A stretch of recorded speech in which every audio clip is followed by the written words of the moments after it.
Yo guys, it's your boy Mahdi here, back again with a new video. Now, because GCSEs are over, I thought it's a good idea to take one last laugh at them, and the best way to do that is by looking at the memes. Now, on my Instagram and Snapchat, I asked you guys to send me the best of the best memes, and that's exactly what I'm going to go through today. Now, because you guys sent a lot of them, I'm going to be using my trusty MacBook Pro. And yeah, let's go straight through them. Now, the first one is innocent children being held prisoner in jail cells after being caught distributing memes. Now, I would say that the best part of this is that it's colorized, but obviously their eyes are very dark, which presents the loss of happiness and therefore the loss of innocence, which protrudes from their vision, which is caused by the cornea refracting eyes, and that's why the hypotenuse is basically the curved part of the square. So I hope you guys did enjoy that lecture. But to be honest, this can't really be that bad because, I mean, one kid's smiling, so... Moments later. Unwanted thoughts about results day. Me trying to enjoy the summer. Now, I have been just trying to forget about GCSEs by playing on my PS4 and going to gym as well. What is that? What is that? What is that?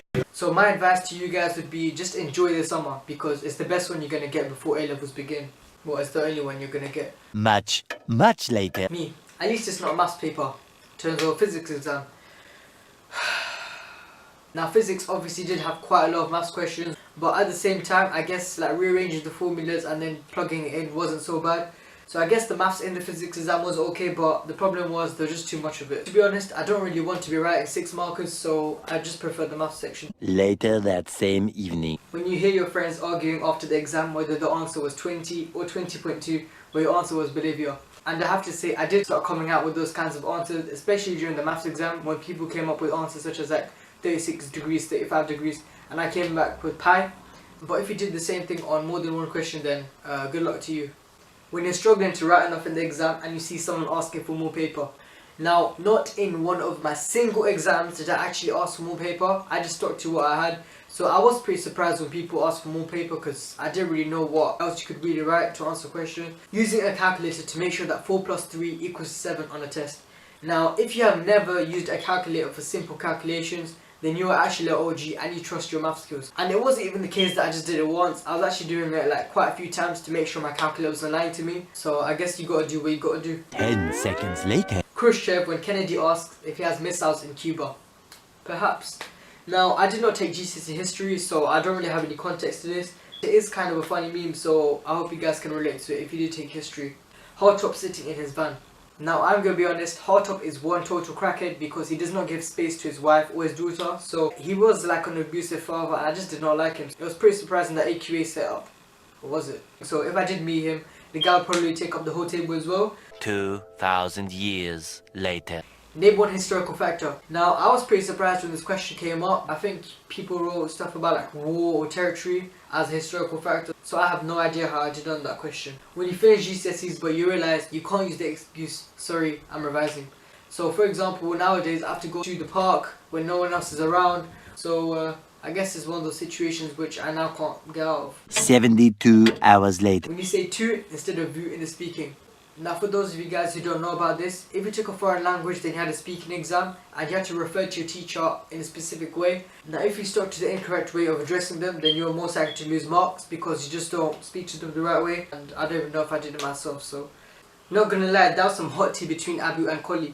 And it was basically about these two people who just fell out, and there was this woman called Sanka who helped them make up and become friends. But to be honest, although it was 8 or 9 lines long, it's probably one of the best stories I've heard, better than the spectacles. Me writing Je suis allé au cinéma in my French writing. Now, if you wrote either that or Je suis allé au parc, then you were the real OG because you already knew what you're writing about. Now, I'm gonna be honest, teachers are quite against this because it's just a basic phrase. You just need to try and make up whatever you can. But that didn't really work out so well in my French speaking because I said that if it was my birthday, then I would rent a boat and play basketball in it. So, yeah. 298 frozen patties later. Me after opening any exam paper and reading the first question. Now, this was me for pretty much the majority of my exams and I did skip out the first question even if there were like 1 or 2 markers because I just wanted to come back to an easy question at the end just to comfort myself. Now obviously Mr. Bean has a banging trim, so let's move on. Constantly writing the richest poor man in the valley to make it look like I wrote more. Now, forget about a roll safe, but I have to say this was probably like one of the most realist things I've ever done. Even though it was just wasting time and giving me a hand cramp. But to us, I did feel sorry for Harry. But I did feel sorry for Harry because his friend's tears dropped like 1,000 diamonds. So I'm gonna be honest, it was just one of those sad moments. Eventually. Mrs. Burling, what's your name? Eva Smith. Mrs. Burling, Eva Sybil.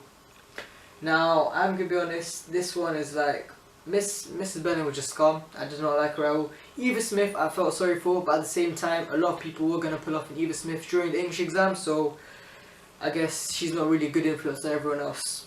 Show me the nitric oxide formula, please. No. Okay.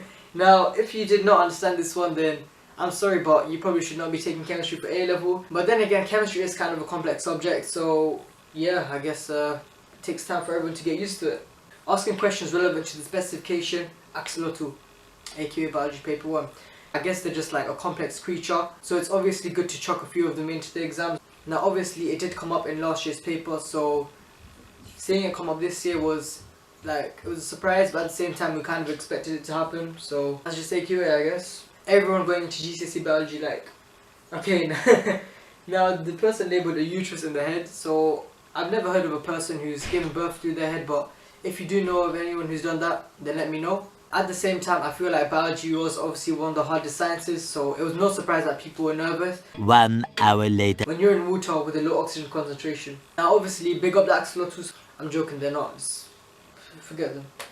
Now I'm not going to read this one out because it is pretty long, but I'm going to be ending this by saying that I wish all of you guys the best of luck with the GCSE results, and to be honest, just enjoy the summer. And also follow me on Instagram and add me on Snapchat if I know you personally. And yeah, that's all guys, take care.